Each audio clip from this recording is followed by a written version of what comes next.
Bom dia, bom dia, bom dia Instagram, bom dia YouTube, sejam muito bem-vindos a mais uma live de leitura de livro e esta já é a 38ª semana consecutiva de leitura, de lives, e eu me sinto muito feliz, muito honrada pelo Senhor ter me escolhido para viver esses momentos aqui com você que entra na live.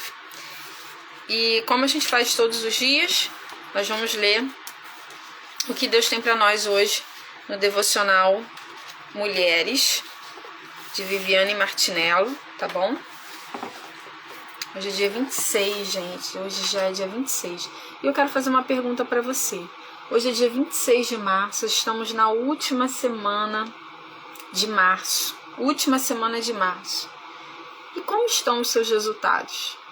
Como estão suas metas, a venda do seu produto, do seu serviço, aquilo que você estabeleceu como meta pessoal, como meta ministerial, como meta profissional? Como estão as suas metas? Como andam as suas metas? Quero que você fale comigo nessa manhã. Eu quero que você reflita desde o início dessa live até o final como andam as suas metas. Estamos na última semana de março. Você bateu as suas metas?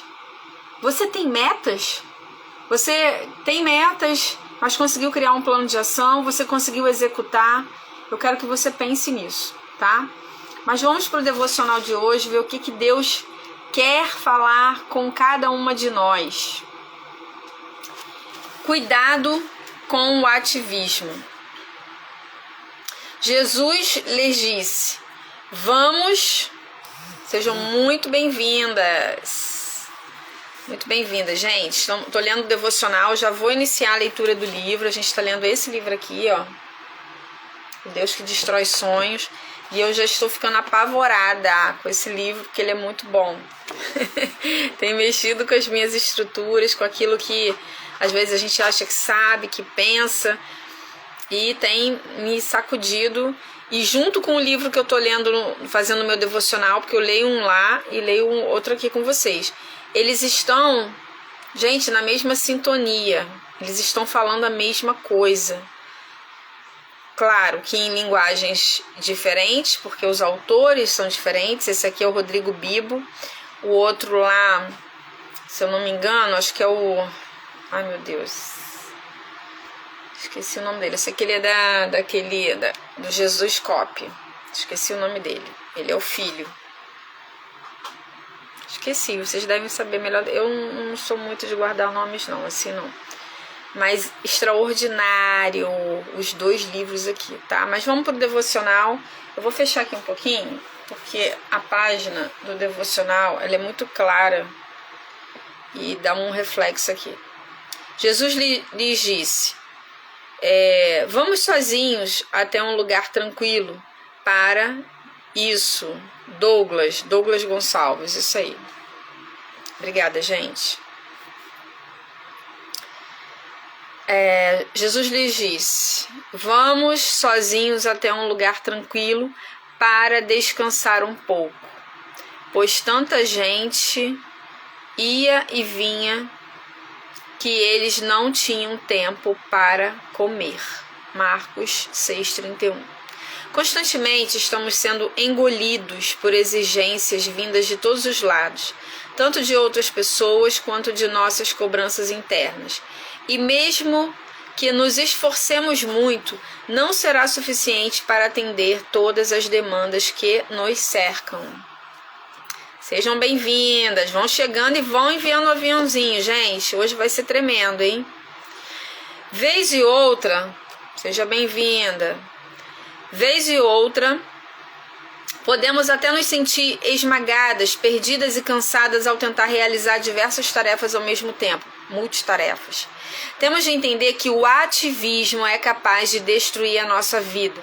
Estar envolvida em muitos projetos pode causar exaustão extrema e falta de senso de propósito. E isso inclui as atividades que realmente realizamos dentro da igreja. Servir faz parte da identidade de quem é discípula de Jesus, mas o perigo aparece quando o serviço se transforma em ativismo religioso. Assumindo essa postura, somos esmagadas pelo pensamento de que quanto mais fizermos, mais agradaremos ao Senhor, quando na verdade o Pai se preocupa com o estado do nosso coração, não com o tamanho da nossa lista de incumbências. Quero já abrir um parênteses aqui, que eu concordo plenamente com o que ela está dizendo. Porém, mas, contudo, todavia, entretanto, existem pessoas que pegam essa fala aqui e vão usar isso como bengala para não fazer nada na igreja, no reino. Vamos ampliar. Igreja, vamos sair de igreja, reino. E aí eu discordo completamente. Porque são aquelas pessoas que a gente não pode contar em momento nenhum. Concordo que nós não devemos ter várias funções, que não é saudável, principalmente se a pessoa não der conta, principalmente se a demanda dela tiver, né, de trabalho, de família, for complicada. Mas, gente, pelo menos uma coisa a pessoa precisa fazer. Servir em alguma área. Ok? Porque tem pessoas que nem para abrir a boca, gente, querem abrir a boca para evangelizar. E essa é a nossa missão.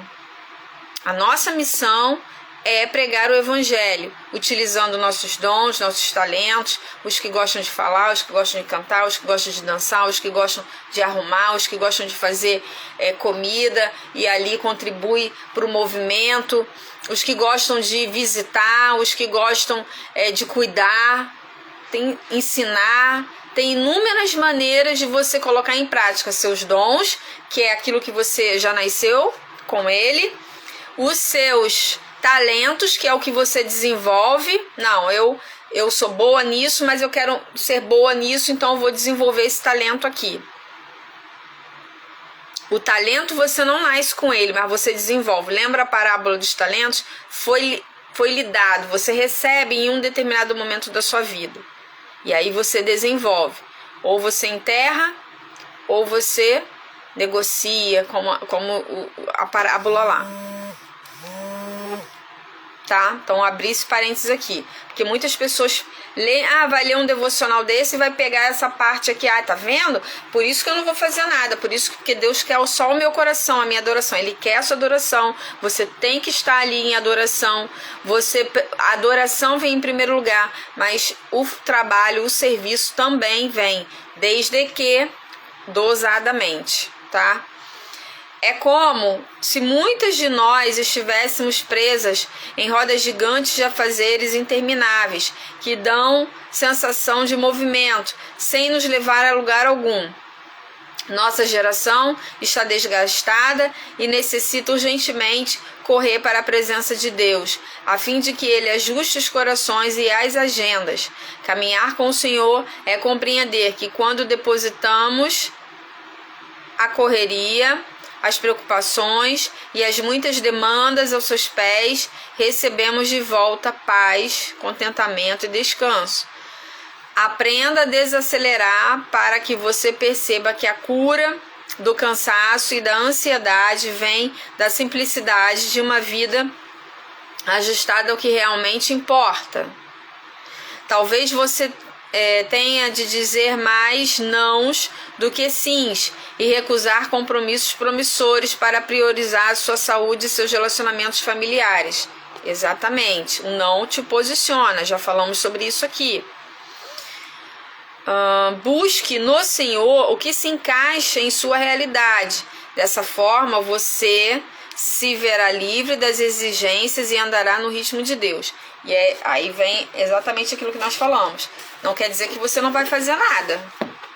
Não use isso aqui como uma bengala. Não vou fazer nada porque eu não quero me estressar. Não. Escolha aquilo que está de acordo com a sua realidade. Eu consigo fazer isso porque eu faço isso, isso e isso também. Mas isso aqui eu consigo fazer. Então sirva. Não enterre o talento. Não enterre o talento. Lembre-se da parábola dos talentos. Isso é muito importante, você ter esse entendimento. Tá bom? Mude de fase. Nós falamos sobre isso ontem. Não seja um eterno, simplesmente um eterno servo. Aliás, salvo.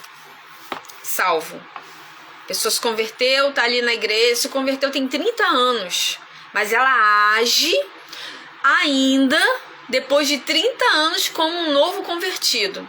Não sabe fazer nada. Sabe por quê? Nunca quis fazer. Nunca esteve à disposição.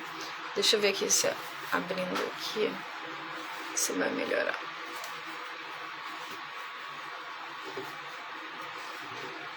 É a cortininha aqui, gente. Peraí. Que aí o livro aqui já é outra página. Deu para entender? Então vamos lá. A gente está na página 55 do livro O Deus que Destrói Sonhos. O título do livro já é um título impactante, né? Eu confesso que quando eu li o título desse livro, a primeira vez, a primeira roda de leitura que eu e a Verônica nós realizamos com a papel colorido lá na Gabi Fontes, esse livro estava lá. Mas a Anique, que está aqui na live, já tinha me indicado, ela tinha indicado esse livro, aí acho que a Verônica comprou, levou para a roda de leitura, aí a Valquíria comprou esse livro lá, leu, falou que era muito bom, mas eu não me identifiquei com o título. Olha o preconceito. Não me identifiquei com o título. E a capa. Eu achei a capa bem teen.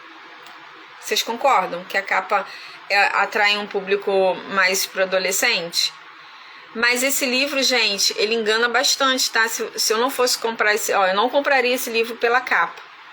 Mas houve uma indicação de várias pessoas. E aí me gerou uma curiosidade. E eu tive a oportunidade, através da Papel Colorido RJ, e também teve. Então, e hoje eu vejo que não é nada disso. Talvez a capa deveria ser reformulada, porque ele atrai um público muito jovem, mas os adultos são os adultos que precisam ler. Ah, tem um infantil? Ah, legal. Então, mas esse não parece ser mais infantilizado, a capa? Eu acho. Um sorvete caindo, aqui um tênis, o formato da letra tem tudo a ver. Mentes Tranquilas e Almas Felizes, eu também fui preconceituosa com ele e mexeu com as minhas estruturas.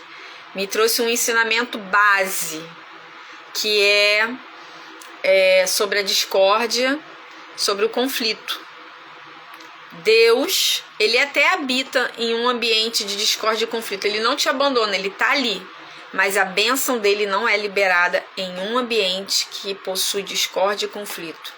Ainda que você seja dizimista, ainda que você sirva na igreja, ainda que você seja muito bom, mas se o seu ambiente, o ambiente onde você está inserida, a sua casa, ela vive em conflito e discórdia, a bênção do Senhor não é liberada. Isso falou, gente, ao meu coração muito forte. Tu acha que ele foi feito para jovens e adolescentes? Não acho, não. Não acho, não. Mas eu não sei, então eu tô com a mente bem de adolescente. Vamos lá, vamos seguir aqui. Página 55, para quem tem o livro, Dona Val tem, a Nick tem, acho que Verônica tem. Quem não tem, é só encomendar com a Papel Colorido RJ que você tem desconto. Você não sabia? Você não sabia que você que me segue aqui no YouTube, se mandar uma mensagem para Verônica Souto, que é a CEO da Papel Colorido RJ, você consegue qualquer livro com desconto? Não acredito. Tá vendo? Vambora. Lewis cita o exemplo do próprio Cristo, que em sua humanidade escolheu uma carreira terrena que significava o aniquilamento de seus desejos humanos a todo momento. Essa autorrealização é um engodo mundano, pois o indivíduo que está buscando satisfação no aqui e no agora. E sabe o que é triste? Muitos nessa busca conseguem atingir alguns de seus objetivos e acham que essa realização é bênção de Deus. É o famoso estou vivendo os sonhos de Deus para a minha vida. Autorrealização, autoestima, auto isso, auto aquilo. Não fecham com o que Deus pede em sua palavra. Este é o problema da autoestima, seja ela baixa, seja ela alta. Queremos curá-la com orgulho ou com aplausos. Ou eu e a sociedade não podem ser molde do meu caráter. Não posso viver a partir do que penso ou do que pensam de mim. Keller usou o termo autoesquecimento. Em algo transformado, para falar sobre isso, um coração que foi transformado pelo Evangelho só se preocupa com a opinião de Deus a seu respeito. E essa sentença já foi dada na cruz. A pessoa sabe, por causa de Cristo, que é amada por Deus, e esse veredito pauta toda a sua vida. Não é mais o seu ego querendo preencher um vazio, quando queremos matar a fome do nosso eu com nossas coisas deste mundo. Ficamos mais famintos, pois ilusão não preenche de verdade. Alguém já disse que somos tubarões existenciais. Pense um momento em quantas situações agimos inflamados pelo ego, pelo desejo de sermos alguém, de sermos aprovados e aceitos. Quantas vezes olhamos para o espelho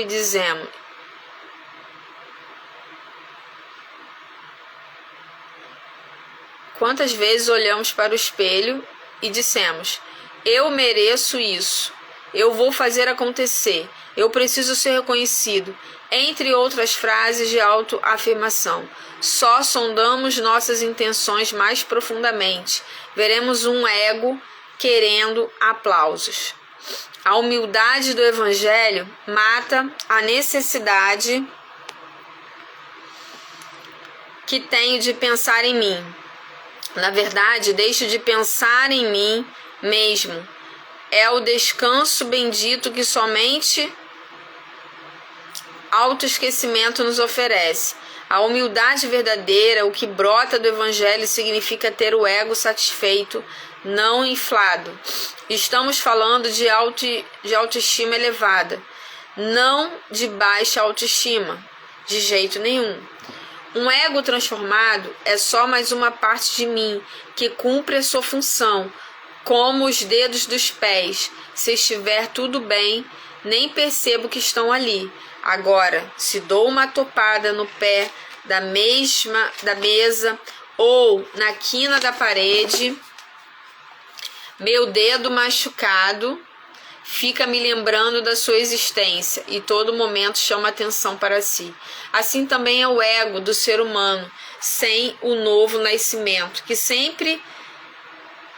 quer sempre estar no centro das atenções. O ser humano deve encontrar sentido na vida, porque Deus o ama e o criou para uma obra. Em Mateus 6, é a busca pelo reino de Deus e sua justiça que traz realização ao ser humano. Quando entrego minha vida para Cristo, descubro o amor e uma missão. Isso me preenche e dá uma meta definida. Tema a Deus e obedeça a seus mandamentos, pois esse é o dever de todos. Eclesiastes 12:13.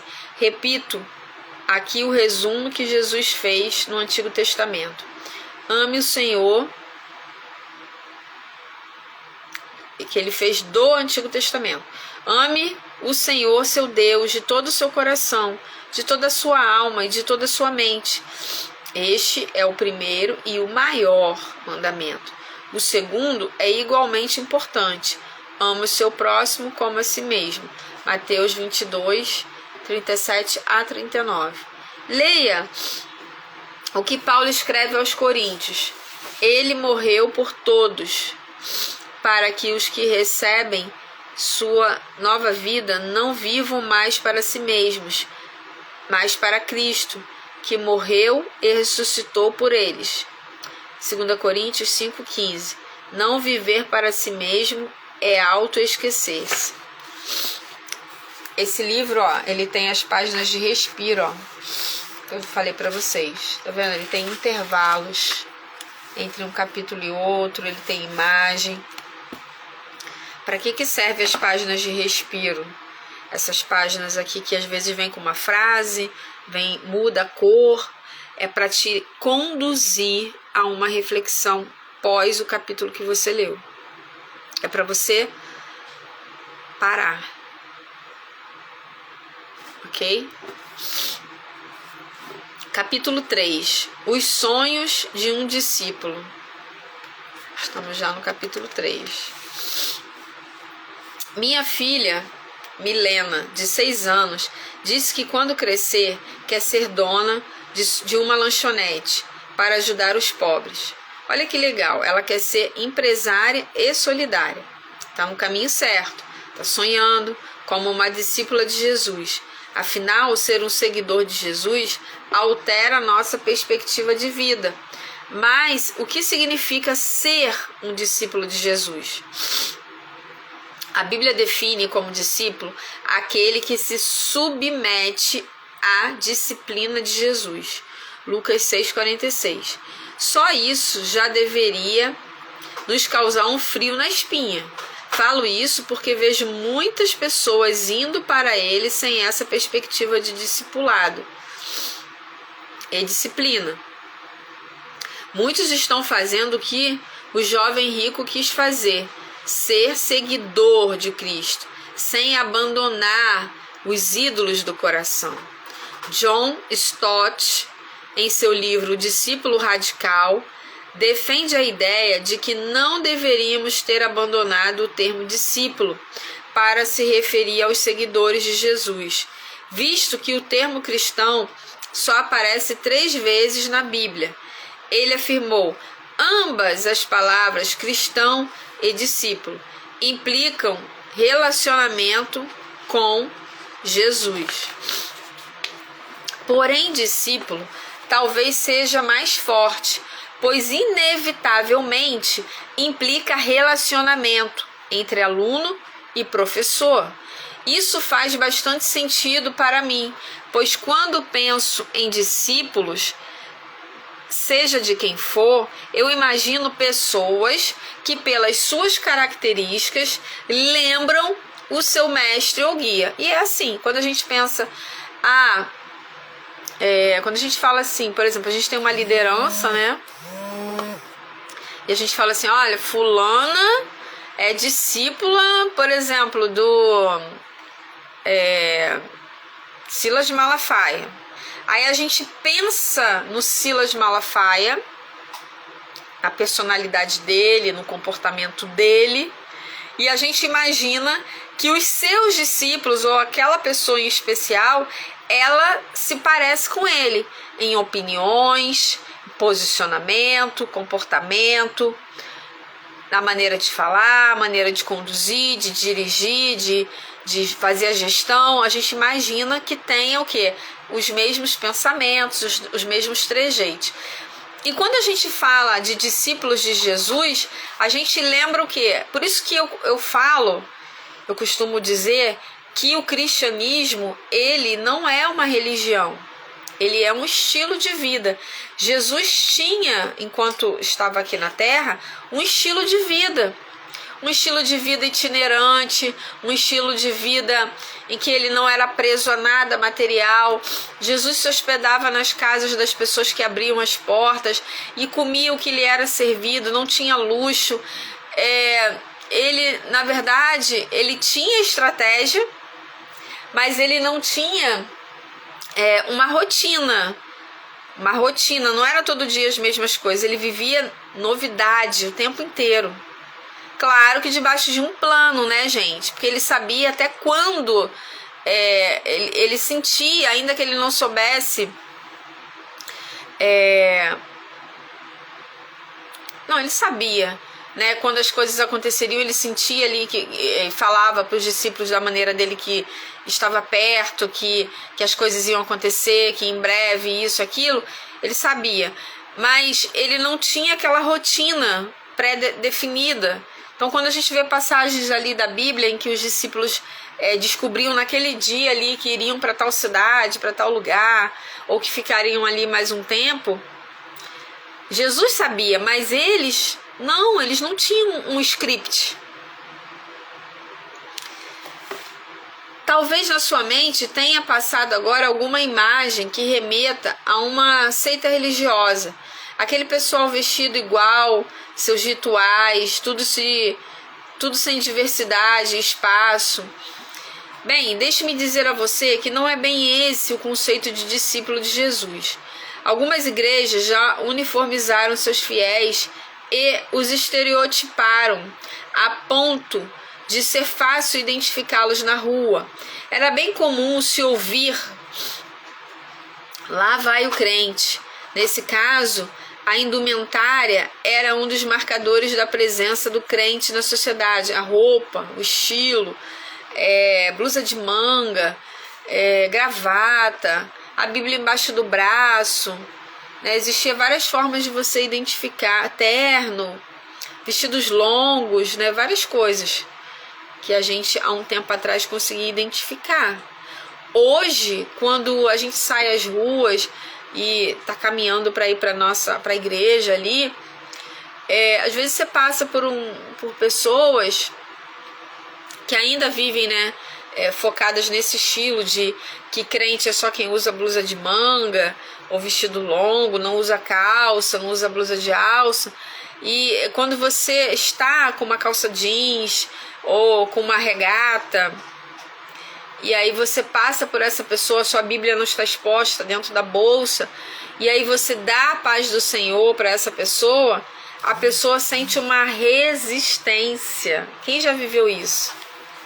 De você passar vestida, né, com blusa de alça, e você passar pela pessoa e a pessoa não consegue te dar a paz do Senhor, ou te dar a paz do Senhor com menos empolgação que daria para alguém que está vindo ali de vestido longo, de coque, com a Bíblia exposta. Eu já vivi inúmeras situações, mas hoje eu criei um hábito, eu desenvolvi, eu acredito que quem está aqui na live já percebeu isso. Eu dou a paz, eu desejo a paz. Eu dou porque eu tenho, né? Então eu dou e desejo a paz para todas as pessoas, independente se eu sei se ela é cristã ou não, todo mundo. E tem um conhecido meu e da Verônica, aí dos eventos, que eu não vou mencionar o nome dele, é um homem, e eu conheci um evento e foi através do evento dele que as coisas mudaram em relação a evento. Eu fui encorajada, sem falar com ele, na época eu não o conhecia, eu fui, vi o anúncio e fui. E o convívio com ele, né, de encontrá-lo em alguns eventos, de falar no WhatsApp, eu sempre inicio a conversa: oi, meu amigo, tudo bom? Tudo na paz?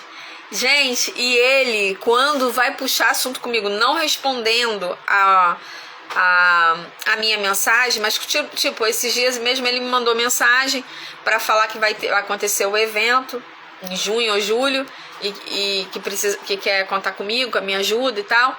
E aí ele falou: oi, minha amiga, tudo bom? Tudo na paz?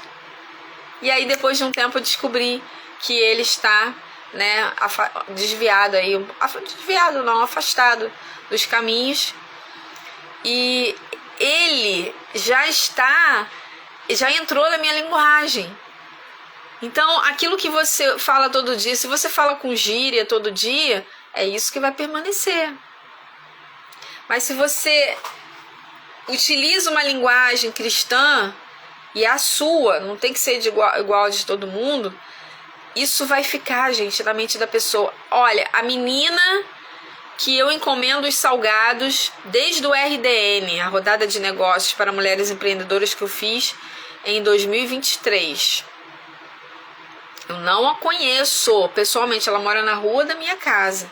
E desde então eu encomendo salgados com ela. para a igreja, para coisas aqui do quintal. Já dei o contato dela para umas 10 pessoas e ela vive me agradecendo. E aí, oi minha amiga, tudo bom? Tudo na paz? Como é que você tá? Oi minha amiga, tudo bom? Tudo na paz? Tudo bom? Tudo na paz? E aí, a paz, que Deus te abençoe, tá bom? Gente, ela falou semana passada que tá se preparando para ir no culto da família agora. E aí, o que eu descobri? Ela já foi da minha igreja. E foi se esfriando, e hoje ela e toda a família estão fora da presença do Senhor. Mas por eu, e aí eu falo com orgulho mesmo, por eu declarar a paz sobre a vida dela todos os dias, todas as vezes que eu encomendava um salgado e dava o feedback, ela se sentiu acolhida, amada, querida, e despertou nela o desejo de voltar. E eu creio que para a glória de Deus ela vai se reconciliar, ela e toda a casa dela. Então é isso, ser discípulo. Então lá vai um crente, né? Não é exatamente a uniformização da roupa ou do vocabulário que revela o quanto alguém é discípulo de Jesus. A essência está aqui. Por isso, agora eu lhes dou um novo mandamento. Amem uns aos outros, assim como eu os amei.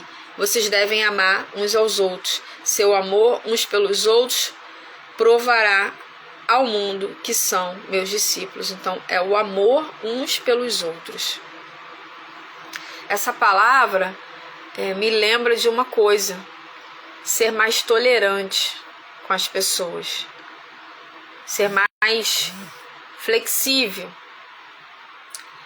Antes de falar, pensar, entender que os meus problemas eu não preciso passar ele para as outras pessoas, eu não preciso passar ele para as outras pessoas como um peso, como uma carga, descontar, é exatamente isso, descontar nos outros. Eu já fui essa pessoa que, estou insatisfeita no meu trabalho, vivi anos insatisfeita no meu trabalho, acordava de madrugada, eu achava que todo mundo tinha que olhar para minha cara feia. Era difícil para mim? Era. Era cansativo? Era. Mas as pessoas não eram obrigadas. Gente, isso demorou tanto a entrar na minha mente, tanto. Hoje eu consigo ser mais leve nessa questão. Isso é um processo. Recuperando a essência do discipulado. Sabia que se você ficar, repetindo uma palavra sem parar, seu cérebro desativa o significado dela? Isso se chama, grosso modo, saturação semântica. Por exemplo, se você ficar repetindo discípulo, o conceito e o significado do termo são anulados pelo seu cérebro. Não sabia. Como uma espécie de defesa e prevenção, nosso cérebro, ao perceber o uso excessivo dos processos responsáveis pela conexão entre o som que ouvimos e as memórias relacionadas a ele, desativa a conexão, de modo que a palavra repetida exaustivamente perca seu significado. De forma análoga, podemos falar em saturação conceitual, teológica, na qual o uso frequente e impensado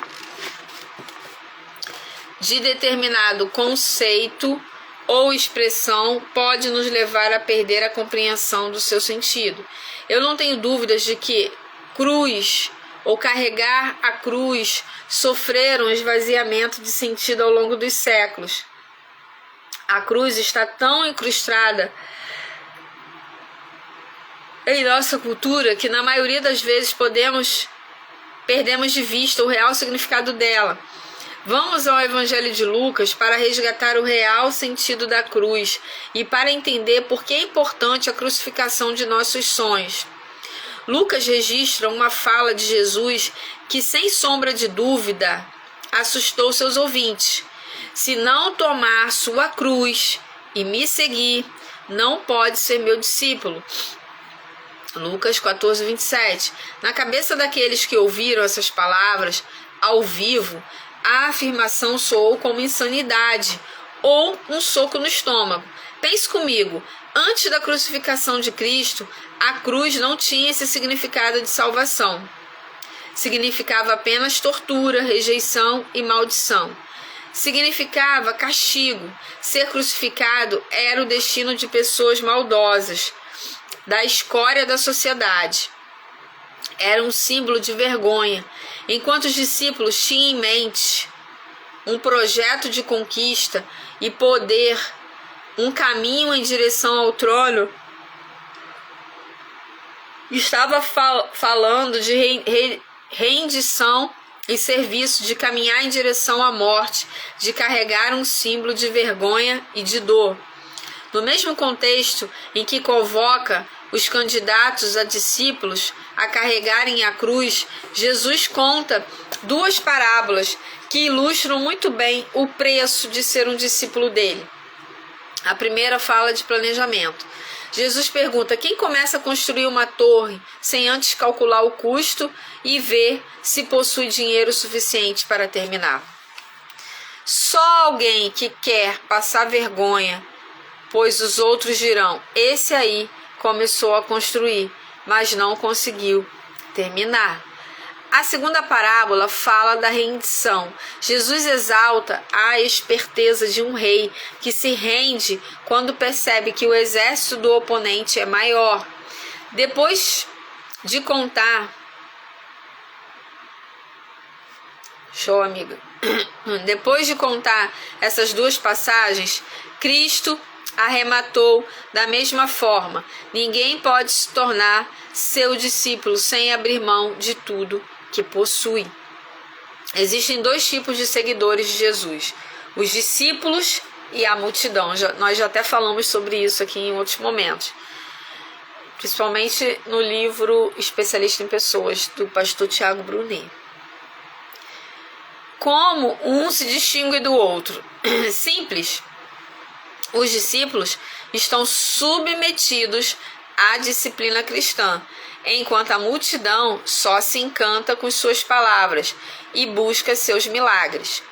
Não pode ser discípulo quem ama família, carreira, amigos, amores e qualquer outra coisa acima de Jesus Cristo. Ser discípulo de Jesus não era a mesma coisa que ser discípulo de um rabino judaico. Nas palavras de Led, os rabinos exigiam a lealdade dos seus discípulos para com a Torá e não para consigo mesmos. Jesus exigiu lealdade à sua pessoa. Os rabinos ofereciam alguma coisa fora de si mesmos. Jesus oferecia tão somente a sua própria pessoa. Jesus exigiu que seus discípulos se rendessem sem reservas à sua autoridade. Consequentemente, eles se tornaram não apenas discípulos, mas também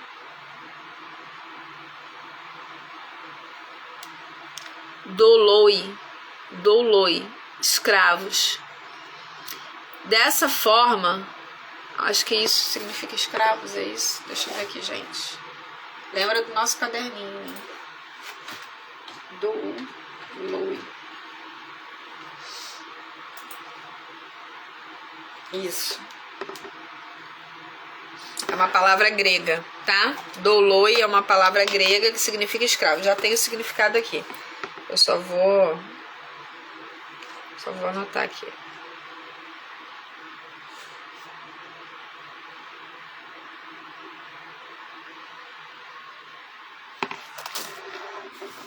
Ok?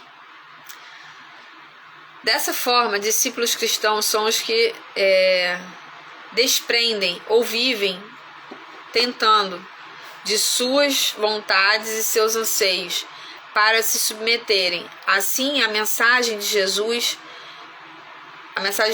Percebam, Jesus dirige vários de seus discursos à multidão. Mas quantos estão lá no início da igreja? Aproximadamente 120 seguidores. Ser discípulo de Cristo exige planejamento e rendição. estão lembrados das parábolas contadas anteriormente? Existe um custo a ser pago no caminho do discipulado. E aqui a história do jovem rico cai como uma luva. Que tal parar aqui e ler agora essa passagem bíblica? Está em Lucas 18, 23. Jesus não é um complemento. O jovem rico tinha boas intenções, era obediente à lei e admirava Cristo, mas não quis largar seus sonhos e projetos. De alguma forma, ele queria encaixar Jesus dentro do seu esquema de vida. Ele queria que Jesus o seguisse e não ser seguidor de Jesus. Por trás do vem e segue-me de Jesus está um convite de abandono da vida atual para um novo foco, um novo caminho. Como eu já escrevi em páginas anteriores, o caminho do discipulado é um compromisso com Cristo e sua obra. Não basta ser religioso e seguir alguns mandamentos. É preciso se reduzir a ponto de, se for necessário, abandonar os próprios projetos e caminhar em outra direção. Mais do que isso, a essência dos mandamentos é o seguir a Deus com tudo que somos. O jovem rico não entendeu isso. Seus sonhos e riquezas o cegaram para o verdadeiro caminho. Ele até mesmo se gaba da sua obediência à lei, porém continua idólatra a seu Deus, que é o dinheiro. O que ele queria como bem, frisou Bonhoeffer, era apenas um acréscimo ao seu passado, um complemento, um acabamento, aperfeiçoamento. Kelly apontou para o detalhe do texto que diz: Jesus o amou. De certa forma, ele se identificou com o jovem rico. Jesus também era um jovem rico, bem mais rico do que aquele jovem poderia imaginar. Ele havia vivido na dimensão incompreensível de glória, riqueza, amor e alegria da Trindade por toda a eternidade, mas já tinha deixado essa riqueza para trás. Paulo nos diz que, embora Jesus fosse rico, ele se fez pobre por nós. Assim somos convidados a seguir o exemplo do verdadeiro jovem rico, daquele que abriu mão de tudo para resgatar os perdidos. Isso é fácil? Não, nem um pouco. Mas os ensinamentos da Bíblia nos são dados como sempre, para sempre irmos além de nós mesmos, da velha natureza. Eles nos tiram da zona de conforto e nos fazem caminhar em direção ao novo que se faz pelo poder do Espírito. No Espírito Santo podemos imitar o verdadeiro jovem rico e ter uma postura menos mesquinha em relação ao dinheiro e aos nossos sonhos. Esse desejo do jovem rico aparece em nosso tempo de outras formas. Você já deve ter ouvido alguém dizer assim: nossa, aquela pessoa é muito legal, só falta Jesus na vida dela. Ah, quem nunca ouviu, né? Quem nunca falou, gente? Ai, fulano é tão legal, poxa, eu tenho uma amiga maravilhosa, bondosa, caridosa, sensível, boa ouvinte, doadora, animada, sorridente, só falta Jesus. Quem nunca falou isso?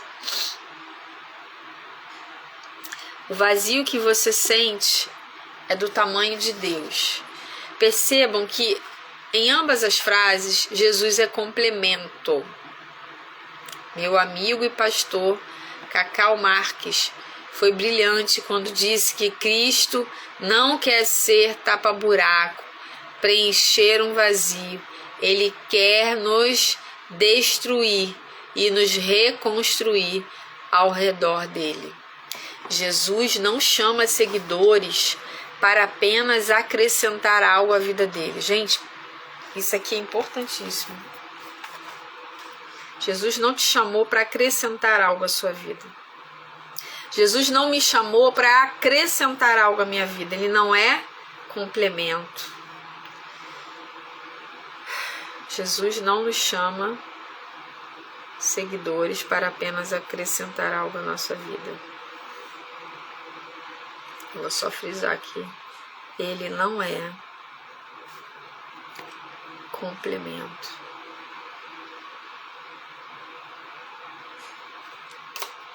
Forte, tá? Ele os chama para escrever uma nova história. No caso desse homem rico, o chamado ao discipulado requereria, em primeiro lugar, abandono das riquezas. Essa foi a história dele.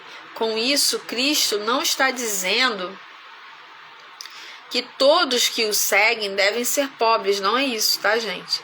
Mas apenas afirmando que para ser um discípulo, a pessoa deve esquecer aquilo que aprende aqui, aquilo que ocupa mais espaço em seu coração.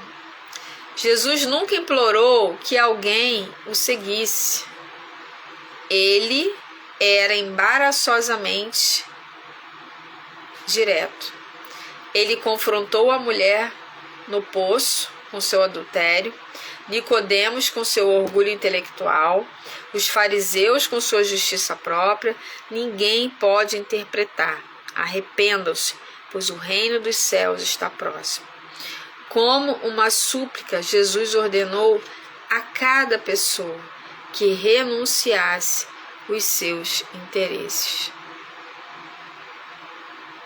E Fabiano, nem vi você entrando, meu amigo, quanto tempo! Caramba, me abandonou.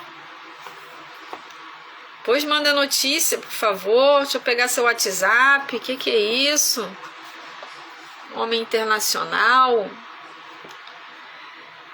Jesus não busca, ó, para quem entrou, tô lendo esse livro aqui, ó, maravilhoso. O Deus que destrói sonhos. De Rodrigo Bibo, nome dele, do autor. Jesus não busca fãs ou pessoas entusiasmadas com suas palavras. Ele busca pessoas obedientes à sua missão. Por favor. O discipulado exige renúncia. Que fique bem claro, não estamos falando aqui de pagar o preço para sermos salvos, uma vez que Jesus já se ofereceu por nós. A salvação, ela é pela graça. Estamos falando do processo de santificação e rendição pelo qual todos aqueles que estão em Cristo devem passar e permanecer. Como sabiamente disse Dallas Willard, a graça não é o oposto de esforço, mas sim do mérito. Ressignificando os sonhos. Jesus não nos chamou seres inanimados para sua obra. Chamou gente de carne e osso, homens que tinham seus trabalhos, suas ambições e seus sonhos. Eram judeus que aguardavam um rei que chutaria, perdão da palavra, está escrito aqui, bundas romanas, e devolveria o rei de, tipo, faria guerra ali. É isso que eles estavam esperando essas pessoas. Quando começaram a seguir a Cristo, talvez tivessem isto em mente, o poder. Talvez pensassem, vamos andar com o Messias, pois quando ele se sentar no trono, estaremos ao seu lado. Inclusive, Marcos relata esse pedido feito por Tiago e João a Jesus. Então Tiago e João, filhos de Zebedeu, vieram e falaram com ele, mestre, queremos que nos faça um favor. Olha, que ousadia! Pedir um favor ao mestre, aquele que já iria se entregar, aquele que iria dar sua vida, queria sofrer, mas eles quiseram pedir um favor. Que favor é esse? Perguntou ele. Eles responderam, quando o Senhor se sentar em seu trono glorioso, queremos nos sentar em lugares de honra ao seu lado, um à sua direita e outro à sua esquerda. Marcos 10, 35, 37. Seguiam a Jesus tendo em mente suas agendas e seus anseios. Porém, Deus tem sua própria agenda e seus próprios anseios. como ressaltou o reverendo Keller. Mas eis a grande ironia do pedido deles. Qual foi o momento de maior glória de Jesus? Onde Jesus deu maior demonstração da glória, da justiça de Deus, e onde ele revelou de forma mais profunda a glória do amor de Deus? Na cruz. No verdadeiro momento de sua maior glória, Jesus de fato teria alguém à sua direita e à sua esquerda, mas seriam criminosos, condenados à crucificação. Assim Jesus diz a Tiago e João: não sabeis o que pedis. E aí, após esse texto, Jesus fala que maior é o que serve. Quer ser grande? Sirva. Qual é o código da grandeza? De ser grande: servir a quem ele mais amou. Quando Jesus fala com Pedro, depois de ressuscitar, Jesus tem uma conversa íntima com Pedro, uma conversa pessoal com Pedro ali à beira do mar, onde Jesus encontrou Pedro a primeira vez, onde Jesus teve o primeiro contato com Pedro. Então Jesus estava ali no ambiente de Pedro. Pedro já havia negado Jesus 3 vezes, e Jesus ressignifica aquela crença, aquela crença limitante que talvez Pedro estivesse alimentando pós a negação de Jesus, que o conduziu ali. É como se Pedro tivesse contribuído para a crucificação. Não foi, mas poderia estar pensando isso. E Jesus ressignifica aquela crença de Pedro quando pergunta para ele 3 vezes: Pedro, tu me amas? Pedro, tu me amas? Pedro, tu me amas? E acompanhado do Pedro, tu me amas, tinha: apacenta as minhas ovelhas, apacenta as minhas ovelhas, apacenta as minhas ovelhas. O que Jesus quer de nós? O outro livro que eu estou lendo, que é Deus te fez de propósito, ele fala sobre propósito, chamado e missão. Eu já falei, eu até desenhei isso aqui ontem, Deixa eu marcar aqui. Até desenhei ontem isso aqui. Propósito. O propósito ele é dividido em chamado e missão. Qual é o propósito de Deus? Que você aceite o chamado, que é se reconectar com ele, aqui ser sacerdote dele e amar ao próximo. E amar o próximo, cuidar do próximo, essa é a sua missão. Independente do que você faz, de quem você é, a sua missão é amar o próximo. O chamado é voltar ao estado original, relacionamento com Deus, sacerdócio. A missão é amar o próximo, utilizando seus dons e talentos. Dom é aquilo que você nasceu com ele. Eu, por exemplo, eu tenho o dom de ensinar. Eu tenho o dom de ensinar. Esse é um dom. Mas a minha habilidade hoje, que eu desenvolvi, é falar para muitas pessoas.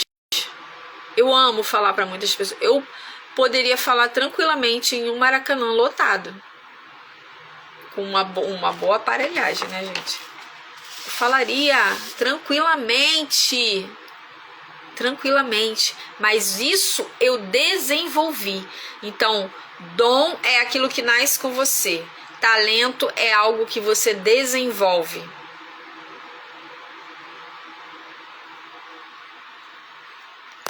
Vamos seguir aqui pra gente terminar.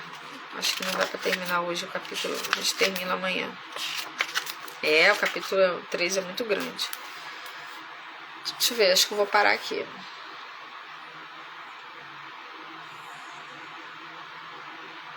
Eu vou parar aqui porque vai entrar em outro contexto aqui. Deixa eu marcar. Paramos na página 74. A gente está lendo bem, né, gente? A gente começou hoje na 55, se eu não me engano. Exatamente. Nossa, a gente tá lendo bem. Tá? Deixa eu colocar um post. Vamos tirar foto, não saia da live. Vamos tirar um print. Deixa eu só marcar a página aqui, porque o meu filho também tá lendo esse livro. E ele tá marcando com a fitinha daqui e eu marco com post-it. Ele tá aqui. Vou alcançar ele já já. Então vamos lá, vamos tirar o print. O Deus que destrói sonhos. Maravilhoso esse livro. Vamos tirar. Depois eu tô de cabelo solto.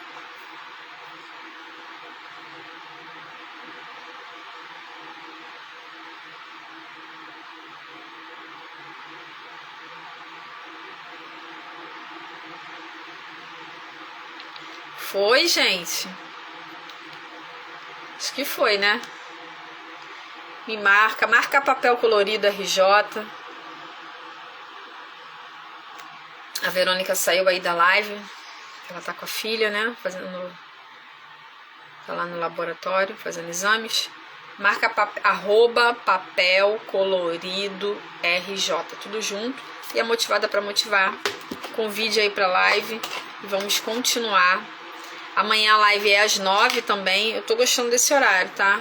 Eu tô conseguindo fazer meus exercícios, fazer meu devocional com mais calma. E isso, essa parte da manhã é sobre o meu chamado. Me conectar com Deus. Foi a Nick. Posta lá, Nick. Me marca. Beijo, gente. Amanhã até às 9. Ó, live ao vivo aqui no Instagram e a gravada lá no meu canal do YouTube, Motivada para Motivar.